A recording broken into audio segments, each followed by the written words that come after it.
Ready? Go! C'est parti pour Piste de réflexion, une mini-série spéciale du podcast Obsession Progression, dans laquelle on va combiner le mental en ski alpin et les retours d'une coach experte de la discipline. Pour vous apporter des exemples frais de terrain et proposer des méthodes sur la préparation mentale en géant ou en slalom, j'ai choisi de faire appel à Florian Eustache, entraîneur de ski alpin diplômé d'État qui coach de U8 à U18 dans le massif de la Maurienne en Savoie. Je lui ai demandé de faire une fixation à propos des plus gros brouillards et fautes sur la dimension mentale dans son sport pour que vous évitiez d'enfourcher dans les moments qui comptent vraiment. Mon intention, c'est de vous amener des exemples palpitants pour qu'on parle réellement du terrain et que vous repartiez avec des techniques ou des corrections pour accélérer vos perfs et pivoter quand c'est difficile. Tout ça, peu importe la discipline, même dans des sports collectifs. On a pris beaucoup de plaisir à échanger parce que quand Florian amenait ses problèmes, je glissais mes idées. Vous allez aimer si vous êtes en recherche de vitesse d'évolution. On a osé s'engager sur la pente qui critique les méthodes répandues parce qu'il ne neige pas que des bonnes idées dans le milieu. Vous me direz si on a trop dérapé, mais je ne voulais pas freiner le débat.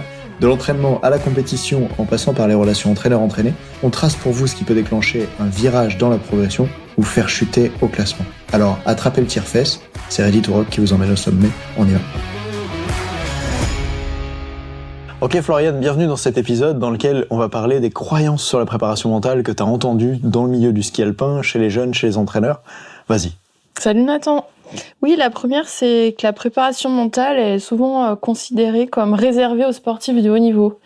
Et dans les clubs, il y a 2-3 athlètes, souvent de haut niveau, et même des fois pas, et les autres ne se sentent pas concernés.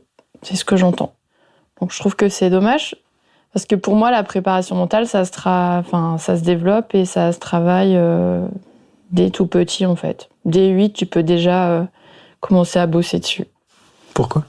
Par exemple, chez les petits, tu peux déjà leur apporter des notions au niveau de l'état d'esprit, des émotions, et ça va permettre à l'enfant de se construire.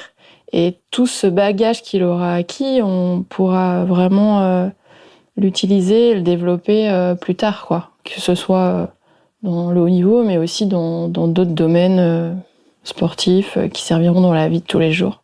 Ouais. En fait, quand tu dis la prépa mentale, c'est réservé aux sportifs de haut niveau, ça a strictement aucun sens, puisque la préparation mentale, ça agit sur la dimension mentale, et en fait, tout le monde a un mental. Les jeunes en ont, tout le monde a des émotions des fois qui sont difficiles à gérer, tout le monde a un discours interne qui sont ce qu'on se raconte à soi-même, les petites phrases qu'on a dans la tête, etc. Et bien sûr, on va pas forcément travailler ça chez un enfant de 1 an qui n'a pas le langage, même si il a des émotions. Et donc, c'est pour ça que tu dis, on peut commencer chez les U8, par exemple, pour que ça soit, souvent ça va dépendre aussi de l'entraîneur, un âge auquel tu peux intervenir sur cette dimension-là. Moi, ce que je remarque, c'est que aujourd'hui, je fais la préparation mentale pour des athlètes de niveau international, seulement. Mais avant, je suis beaucoup intervenu dans les clubs, notamment chez les U10, U12, U14, U16, etc.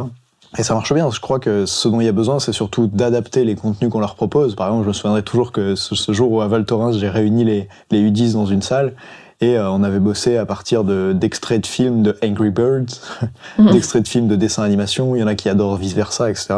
Et en fait, c'est un moyen pour eux d'aborder le sujet. Mais je crois que c'est un peu comme si on se disait, comme ce qu'on disait d'ailleurs il y a longtemps, ouais, la préparation physique, c'est réservé aux athlètes de haut niveau. En fait, pas du tout. Heureusement que les jeunes, ils peuvent développer un physique avant d'avoir 18 ans et d'être en équipe de France. Et d'ailleurs, ce qui est marrant, c'est de voir comment la préparation physique a évolué dans le monde du sport, où avant, il fallait se battre même auprès des parents. J'en parle parce que c'était mon précédent métier, préparateur physique. Il fallait se battre pour faire reconnaître l'importance de la préparation physique et que ce n'était pas que réservé aux sportifs de haut niveau. Et finalement, la préparation mentale est en train de prendre un petit peu le même chemin, où au début, on dit que c'est que pour le haut niveau, puis après, on se rend compte que tout le monde aura besoin qu'on s'occupe de son mental, parce qu'il y a aussi d'autres critères que j'ai pas évoqués juste avant, mais la peur du regard des autres, du jugement social, c'est pas des choses qu'on développe seulement après 20 ans. C'est des choses qui sont là très tôt. D'ailleurs, souvenez-vous de votre adolescence, c'est aussi quelque chose qu'elle a à ce moment-là. Donc, la prépa mentale, c'est pas réservé que aux sportifs de haut niveau, ok? Ok, il y a une autre phrase dont tu voulais parler, Florian? Justement, tu as parlé de la préparation physique et souvent on dit la prépa mentale, c'est comme la prépa physique, il faut faire des blocs, un programme d'entraînement pour que cela soit efficace. Qu'est-ce que t'en penses, toi, de ça? Moi, je pense qu'il faut s'adapter comme tu disais, aux jeunes qu'on a en face de nous. Il faut que ça les intéresse, il faut que ça les touche. Et si on veut vraiment être efficace, on doit ajuster son contenu, on doit proposer des entretiens individuels, on doit vraiment aménager les choses pour que ça percute et pas que ce soit comme un programme vraiment identifié. L'athlète, il va bouger, le jeune, il va bouger, il y a des situations son environnement va changer et il faut être flexible en fait. Ouais, il y a 3 choses que ça m'inspire ce que tu dis là. C'est vrai que quand j'entends il faut faire des blocs, ça peut faire penser qu'il y aurait des séances de préparation mentale préécrites qu'on ressort tous les ans, peut-être comme des séances de préparation physique à telle période, voilà ce qu'on va faire comme cardio sur le vélo. Alors qu'à mon avis, la préparation mentale, elle est beaucoup plus intéressante et efficace si elle part des besoins des jeunes et de ce qui se passe pour eux à ce moment-là. Et donc que t'adaptes en fait chaque séance ou chaque bloc à ce qui se passe pour eux à ce moment-là. Ça peut être une première façon de voir les choses. Une autre, c'est vrai que dans un accompagnement collectif, quand tu veux proposer à des jeunes, par exemple, de la visualisation, c'est bien, je pense, d'avoir un bloc de visualisation où tu vas faire ça régulièrement, tu vas le faire peut-être en salle, tu vas le faire peut-être au départ en ski, pour qu'ils aient le temps d'avancer dans cette compétence-là, avant d'intégrer plein d'autres trucs, je sais pas, comme de la méditation, de la cohérence cardiaque, du discours interne, etc. Et donc, sur un accompagnement collectif, je trouve que ça peut être intéressant de fonctionner par bloc. T'as vu, des fois, on est un peu d'accord avec les phrases. C'est vrai. Mais par contre, quand on est en entretien individuel, vraiment, moi, je m'oppose aux préparateurs mentaux qui font ça. D'ailleurs, j'avais suivi une formation à 5100 €, et c'était un épisode que je vous ai sorti dans le podcast que j'ai appelé « Pourquoi j'ai détesté cette formation ?» où eux, leur point de vue, c'était voici 15 séances de préparation mentale, de la séance 1 à la séance 15, voilà un protocole à appliquer. Et moi, je suis vraiment contre ça. Je pense qu'on devrait personnaliser et adapter à l'athlète, et notamment au challenge que l'athlète rencontre dans sa vie maintenant, si vous avez la chance de l'accompagner de façon individuelle, que ça soit en tant qu'entraîneur, ou s'il y a des préparateurs mentaux qui nous écoutent. Je trouve que c'est vraiment ça la façon dont on devrait bosser, c'est de personnaliser. Moi, des fois, les séances, ça arrive que j'ai prévu quelque chose pour la séance, mais quand l'athlète arrive, je lui dis « Ok, selon toi, ça serait quoi la meilleure chose sur laquelle avancer aujourd'hui ?» Et il me dit « Ah c'est tel sujet », et on part sur un sujet que j'avais pas du tout prévu, parce que c'est son besoin à ce moment-là, et c'est ça qui me semble pertinent.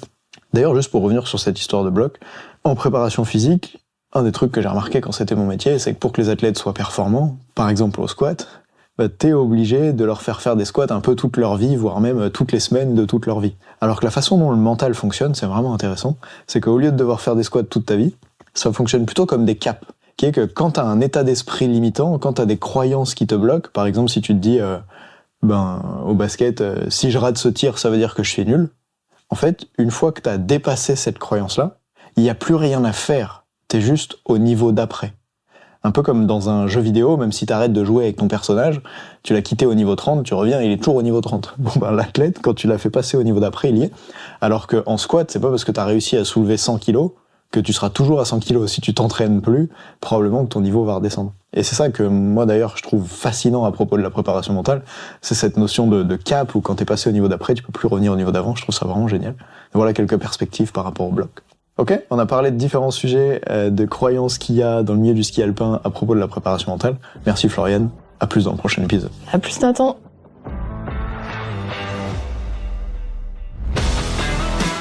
On dit souvent que le mental c'est 70% de la performance à haut niveau, pourtant rares sont ceux qui l'entraînent au moins de 10% du temps. En écoutant jusqu'ici, t'as donné à la dimension mentale un peu plus de la place qu'elle mérite chaque semaine. Bien joué. Ma mission audacieuse, c'est d'aider le monde du sport à se transformer en profondeur, et je veux faire en sorte que plus aucun coach ne passe à côté de la psychologie de ses athlètes. C'est pour accomplir ça que je crée une tonne de vidéos sur YouTube et des épisodes comme celui que tu viens d'écouter. Alors, je vais pas te demander d'inscrire de force tes amis au podcast, et en même temps, si tu peux en parler à quelqu'un qui va l'adorer, quelqu'un à qui ça serait utile, ta recommandation elle signifie beaucoup pour moi. Si chaque auditeur en parle juste à 2 autres, l'année prochaine, on sera des milliers de fois plus nombreux avec l'obsession progression. Salut!